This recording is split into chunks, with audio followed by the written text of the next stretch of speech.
Queridos hermanos, les habla el hermano Francisco. En el día de hoy queremos exponerles a ustedes un trabajo acerca de la verdadera lengua de las escrituras del Brit Hadashah. A continuación, quiero referirme a una nota de los editores que viene unida con este trabajo. No sin antes darle las gracias a Yahweh en el nombre de Yahshua HaMashiach por la bendición que hemos tenido de poder contactar este artículo del hermano costarricense Manuel Ascunce. Gracias, muchísimas gracias, hermano Manuel. Nota de los editores. Esta publicación hace referencia al cristianismo helenizado y pagano. No incluye aquellos efraínitas y no israelitas que temen a Yahweh, que se esfuerzan por comprender la verdad. Esas personas permanecen fieles a las fiestas de Yahweh, al Shabbat bíblico y a las instrucciones dietéticas del maestro, dejando de lado la mariología, o sea, la adoración a María, y también la adoración a los ángeles, a los santos y hasta a los muertos. Los creyentes no son paganos, sino víctimas de los sistemas paganos, bajo los cuales adoran y son gente sencilla, forma revisada de costumbres y festivales adoptados de Babilonia. Necesitamos orar constantemente por estas personas metidas de lleno en estos sistemas hasta que tengan la fortaleza necesaria para abandonar por sí mismos todo esto. Queridos hermanos, hoy podemos decir que estamos agradecidos porque hay miles de efraínitas que están empezando a estudiar y a aprender aquellas cosas que realmente complacen a su Padre Celestial. Se están uniendo a sus amigos israelitas bíblicos, de manera que podamos existir como un cuerpo en el Israel del Nuevo Pacto, en el Mashiach, de la manera original que nuestro Maestro Yahshua HaMashiach lo deseó. A lo largo de nuestras vidas como creyentes, hemos enseñado con frecuencia que para entender realmente el Nuevo Pacto, el Brit Hadashah, es preciso que investiguemos a fondo el lenguaje griego original. Se les dice a muchos eruditos del Taná, y muchos que desearían serlo, que sin un conocimiento práctico del griego, es imposible poder recabar del Brit Hadashah.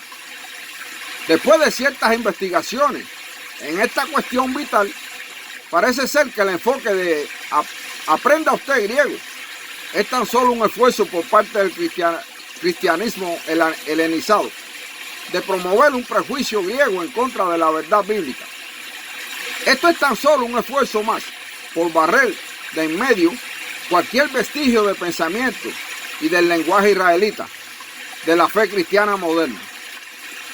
La verdad de la cuestión es que sin una mentalidad hebraica, ni usted ni yo podemos remotamente empezar a entender los escritos del Nuevo Pacto.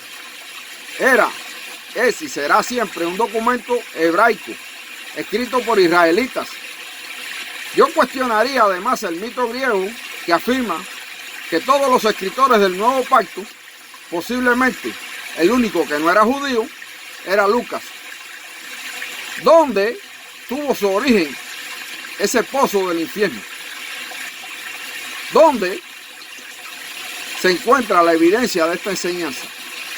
Nosotros como creyentes en la Torá, judíos y efraimitas, y nuestros compañeros debemos entender desde el punto de vista hebraico la cultura, el estilo de vida, los valores y las perspicacias de la práctica hebraica del primer siglo, para poder de verdad sacar las alhajas de la verdad del Tanakh. Todos los escritos de los primeros padres de la iglesia, que todavía no se habían corrompido por la introducción de Constantino de las costumbres paganas, en lo que posteriormente evolucionaría para convertirse en el papismo, Todos afirman que muchas partes del Brit Hadashah fueron de hecho escritas en hebreo. No olvide que todos los padres de la iglesia primitiva, aquellos anteriores al concilio de Nicea, en el año 325 después del Mesías, sabían y hablaban la verdad acerca de los orígenes hebraicos de los escritos del Brit Hadashah. Eso es debido a que no tenían una agenda antijudía que promocionar, y con frecuencia se hace referencia a ellos como los padres de la iglesia primitiva anti-Nicea. Papas, y este es el nombre de este individuo, obispo de Herápolis en Asia Menor, escribió en el año 120 antes del Mesías, y cito: Mateo puso por escrito las palabras del maestro en la lengua hebrea. Otros las han traducido lo mejor que han podido.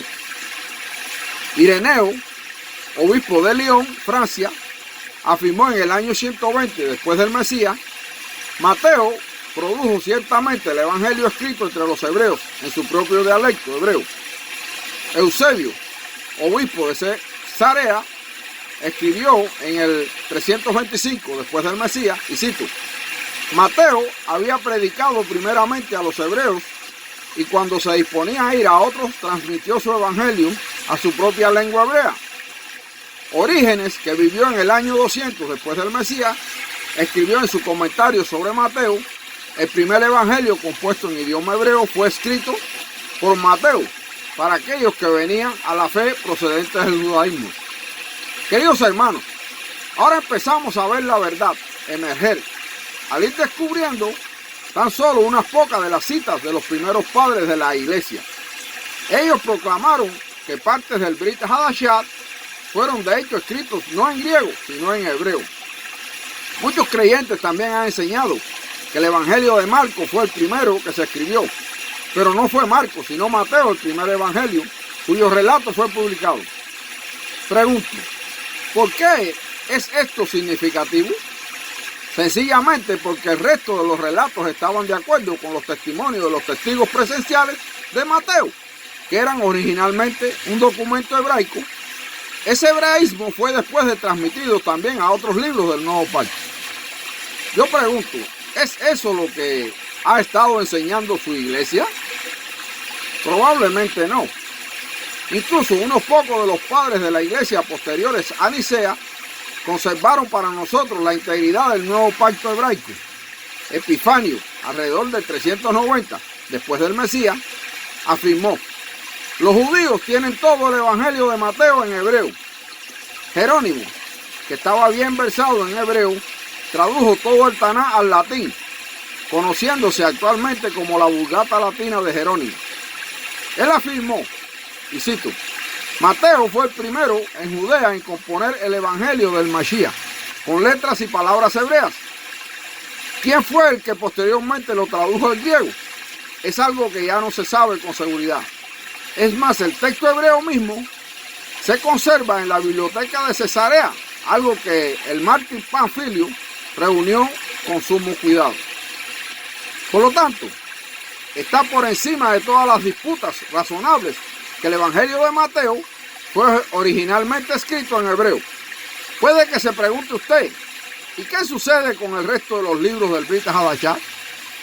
El libro de Santiago, cuyo verdadero nombre en hebreo es Jacob, fue escrito a las 12 tribus israelitas creyentes esparcidas por doquier en la diáspora. El sentido común nos dice que escribía en hebreo.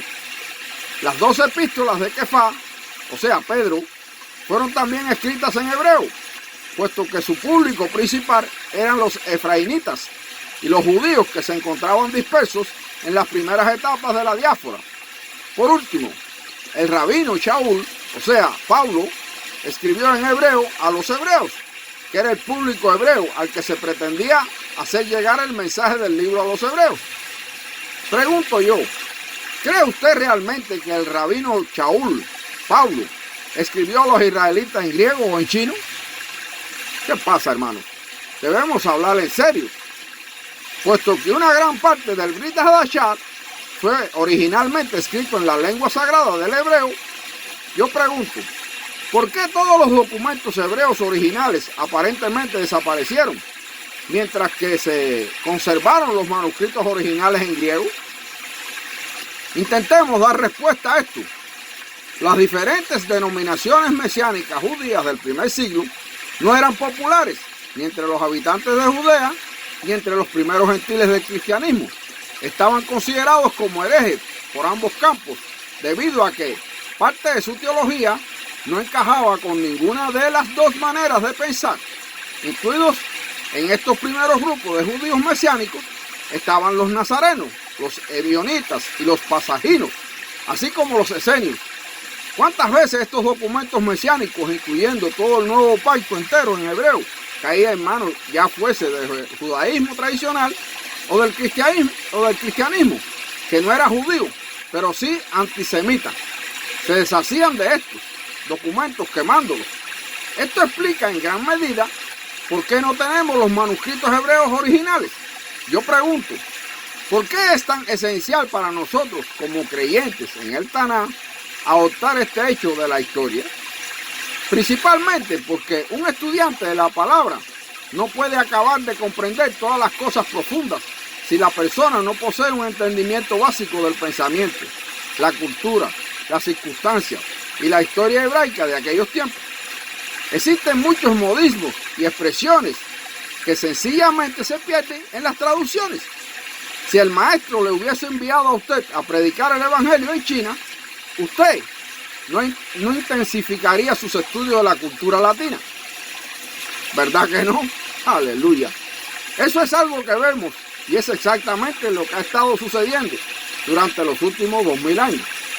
Los eruditos se sienten con frecuencia desconcertados por la sencillez de las escrituras hebreas en el Taná, pero debido al orgullo o a los prejuicios se niegan a humillarse a sí mismos y a enseñar la cultura hebrea, que es tan vital para sus estudios del nuevo pacto. No podrían hacer semejante cosa, ¿verdad? Después de todo, eso podría considerarse como judaizar. El motivo por lo que la versión inglesa de la Biblia King James es con frecuencia difícil de entender es porque aquellos honestos traductores hicieron lo mejor que pudieron para mantener los hebraísmos e insertarlos en el texto griego. Si bien se las arreglaron con éxito para hacerlo hasta cierto punto, aún hacía difícil entender los manuscritos de la segunda generación del nuevo pacto griego. Era como pretender realizar una misión imposible. Muchos de los pasajes de las escrituras del King James carecen de significado, tanto en griego como en inglés o cualquier otro idioma, en realidad sin poseer un trasfondo hebraico o sin los manuscritos hebreos originales. Un perfecto ejemplo de esto se encuentra en Mateo 19, del 23 al 25. Aquí, nuestro Adón Yahshua HaMashiach reprende al joven gobernante por idolatría, pero además a los talmidín que creían como piensan muchos cristianos hoy, nombrarlo y apropiarte de ello. Como es natural, sabemos que esto no es así. La señal definitiva de la bendición de Yahweh es el privilegio de la relación personal con Él, por medio del Mashiach Yahshua. De todas formas, tanto en inglés como en griego, el concepto de un camello intentando pasar apretujado por la parte superior de una aguja de coser es gracioso en el mejor de los casos y ridículo en el peor. Pues, ¿qué cree usted? Yahshua no era un cómico popular y no sentía el menor deseo de convertirse en uno. En la arquitectura hebraica, cada una de las principales ciudades israelitas estaba rodeada de muros. Cada ciudad tenía además una estrada especial para las bestias de carga que entraban en la ciudad por pequeñas entradas separadas, llamadas la puerta de la aguja. Por lo tanto, el ojo de la puerta de la aguja era el punto de entrada de la pequeña puerta de la aguja para las bestias de carga. En el versículo 25 de Mateo, capítulo 19, los discípulos de Yahshua estaban consternados por el hecho de que a la gente rica le costase trabajo entrar en el reino de Yahweh por causa de sus afanes mundanos. Resulta interesante que no se sintiesen consternados, sin embargo, por la referencia al ojo de la puerta de la aguja, teniendo en cuenta que era tan común en su cultura y en su lenguaje. Mateo 2.23 no se puede ni siquiera entender en el texto griego y sigue aún confundiendo a los eruditos hasta la fecha. En hebreo, nazareno es neser o ramá, y es el cumplimiento directo de Isaías 11:1. En griego o en inglés es el cumplimiento de nada. Se convierte desde el punto de vista bíblico en algo sin sentido, carente de todo significado. Todo el conocimiento del griego y del latín en el mundo no ayudaría a entender esta sencilla realidad hebraica.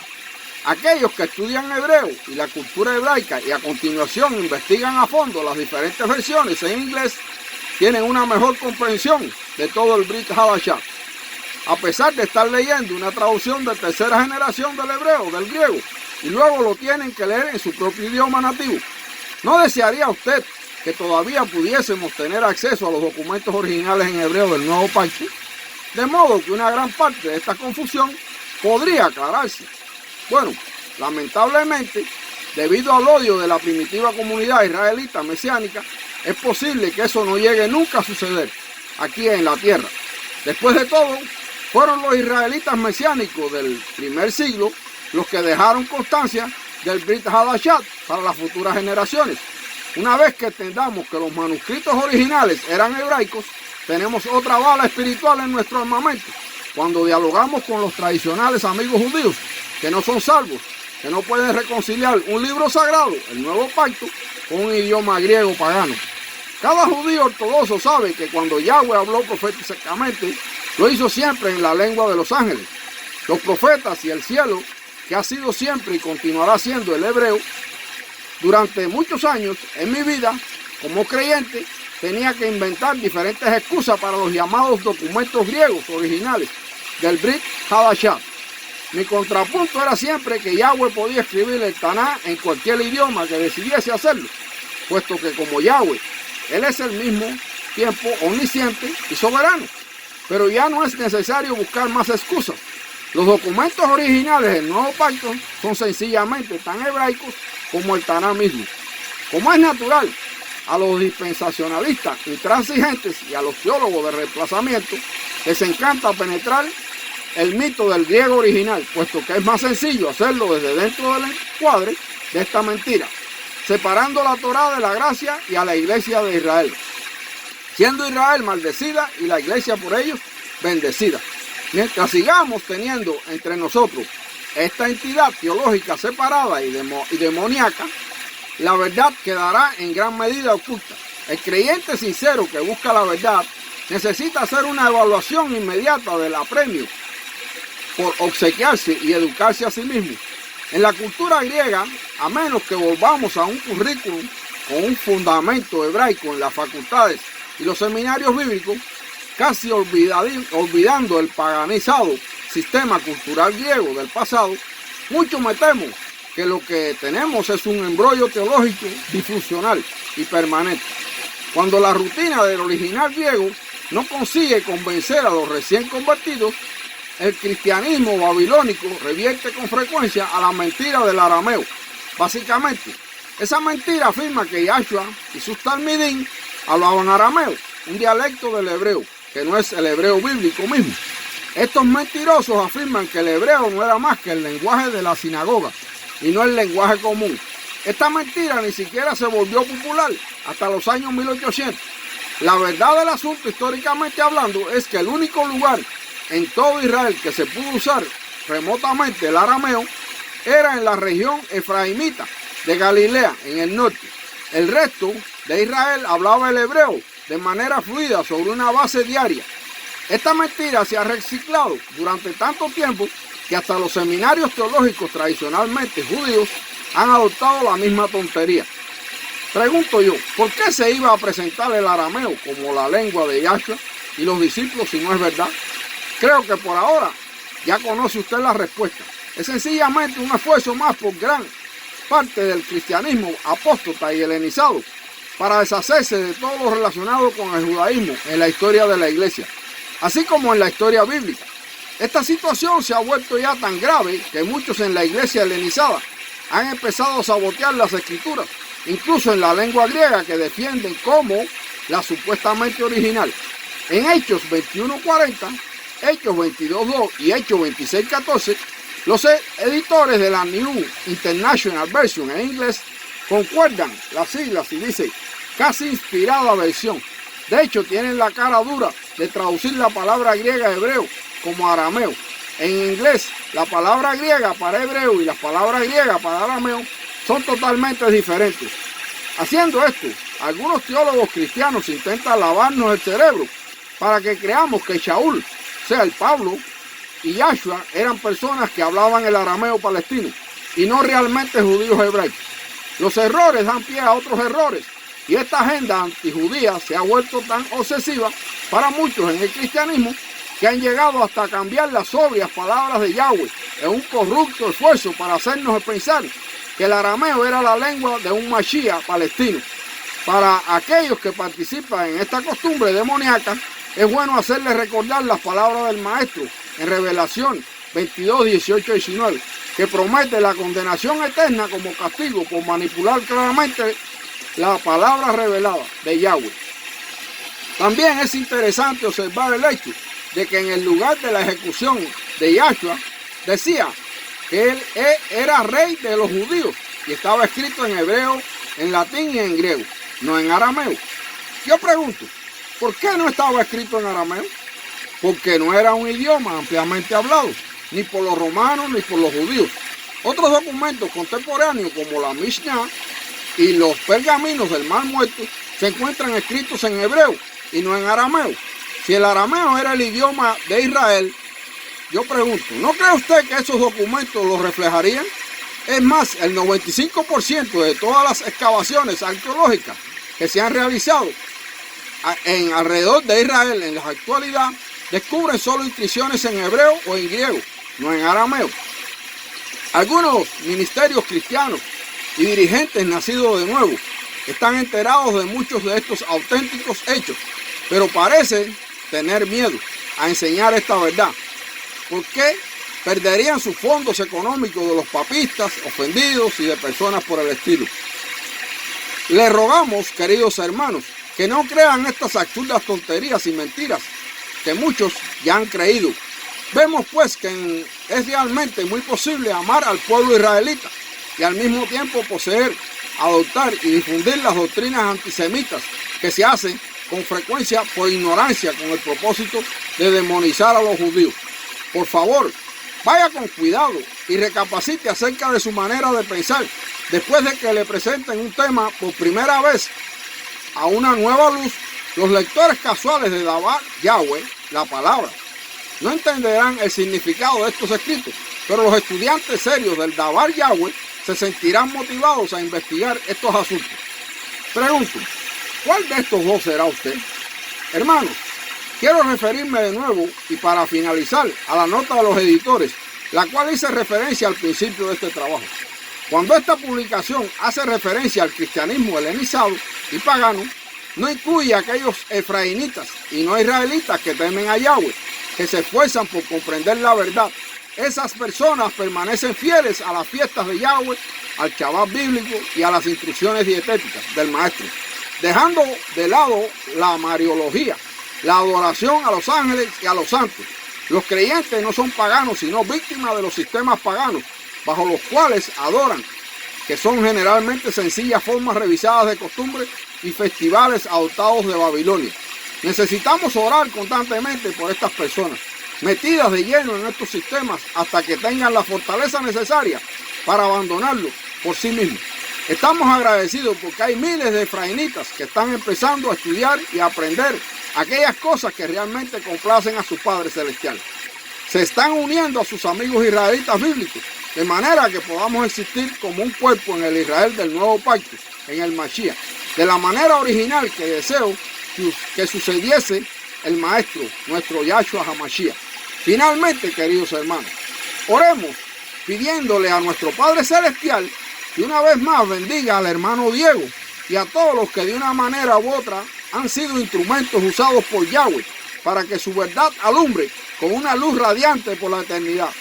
Abba, que en todo esto sea tuya la gloria, en el nombre de Yahshua HaMashiach.